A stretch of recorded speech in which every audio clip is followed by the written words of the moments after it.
اللہ رب العزت کی بنائی یہ دنیا اندھیرے اور اجالے سے عبارت ہے، لیکن درد کے اندھیروں میں بھی جو دوسروں کے لیے اجالوں کا سامان مہیا کرتے ہیں، یتیم بچوں کو آسمانوں پر کمند ڈالنے کا حوصلہ دیتے ہیں، انہی میں ایک نام الخدمت فاؤنڈیشن پاکستان ہے۔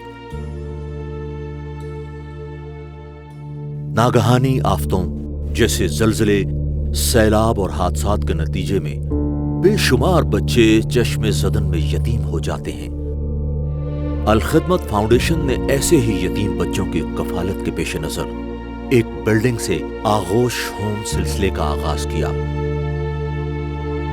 پہلا آغوش جو ہم نے بنایا وہ اٹک میں تھا، جو زلزلے کے پس منظر میں تھا۔ ہمارے پاس بلڈنگ پہلے سے موجود تھی اور ہم نے کہا کہ اس سے آغاز کرتے ہیں۔ اپنے سٹاف کو ٹریننگ دیتے ہیں کہ وہ ان کے ساتھ بہت اچھے الفاظ کے ساتھ ڈیل کریں گے، ان کے رہنے کا، ان کے کھیلنے کا، ان کی خواہشات کا اہتمام کریں گے۔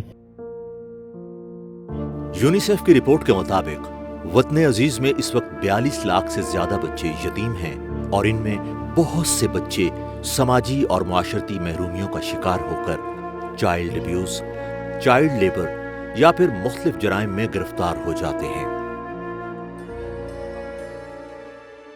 آغوش ہوم ہر نئے آنے والے بچے کو زندگی میں بھری تلخیوں کو بھولنے اور اس کے بے رنگ خانوں میں رنگ بھرنے کے لیے نئے خواب دیتا ہے۔ جب میں آغوش میں آیا تو مجھے تعلیم اور قرآن حدیث کا کوئی علم نہیں تھا، تو آغوش والوں نے مجھے تعلیم سکھائی اور قرآن پڑھنے کا سلیقہ طریقہ دونوں سکھایا۔ جہاں آغوش ہوم بہت سے باکمال بچوں کو تفکر، تدبر اور عمل پیہم کی دعوت دیتا ہے، وہیں آج بھی ہزاروں بچے ایسے ہیں جنہیں منزل تو کیا، نشان منزل کی خبر نہیں۔ الخدمت فاؤنڈیشن کا ماننا ہے کہ یتیمی بے شک ایک سانحہ ہے، مگر اس سے بھی بڑا سانحہ یہ ہے کہ ان یتیم بچوں کو اکیلا چھوڑ دیا جائے۔ ان نونہالوں کے لیے یہ غم کسی پہاڑ سے کم نہیں، جس کے بوجھ تلے یہ دبے رہتے ہیں۔ ممی کو ذہن سے بھولنا بہت مشکل ہے۔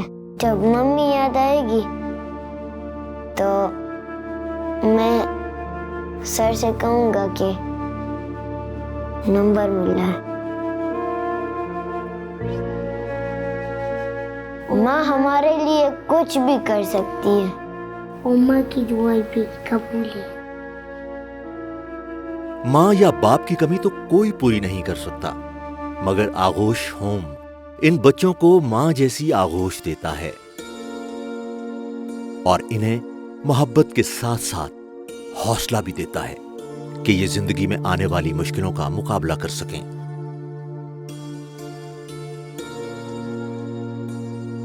اگر آغوش ہومز کے نیٹ ورک کو دیکھا جائے تو پورے ملک میں خیر کا یہ سلسلہ جاری ہے۔